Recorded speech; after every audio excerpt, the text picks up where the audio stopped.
fondest memory of that particular period of being out there in Newport was the night that Sun House was going to play.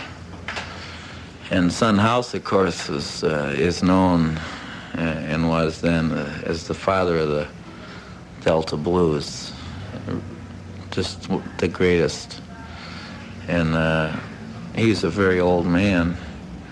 And the word was put out around the festival that afternoon that if Sun House asks you to get him something to drink, don't do it, because Sun can't drink, really anymore. That was if you see him drinking, try to discourage it and all that kind of stuff. Well, he happened to hit on John Kerner, about it, and Kerner, of course, is a very conscientious person, and he understood how you could desperately be in need of a drink, as well as understanding how maybe you shouldn't drink at certain times. And Kerner kind of agonized over it for a few hours in the afternoon, and finally he decided to compromise, and he bought Sun House a half a pint of whiskey instead of the pint that Sun had asked for. So Sun was playing on the big concert that night, Friday or Saturday. He was, probably the featured performer, if there could be such a thing in such a star-studded event.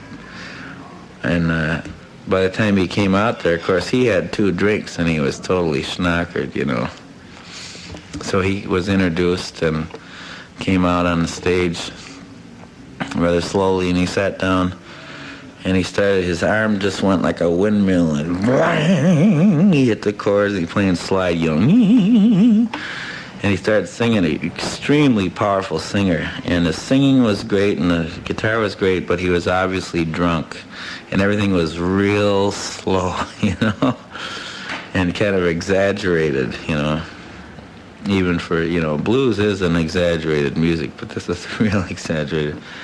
And he kind of struggled through the first tune like that.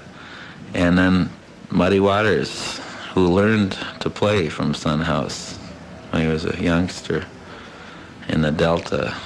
Muddy came walking out on the stage with an acoustic guitar and another stool and sat down, and they brought some mics. And the two of them played. He kind of helped Sun, and the two of them played the whole set together, acoustic. And it was just electrifying, And that was in the late 60s, and even then you didn't get to hear Muddy really stretch out even with his band that much. So to get to hear him sit down and fingerpick acoustic and play slide with Sun House was a really magical treat that I'll never forget.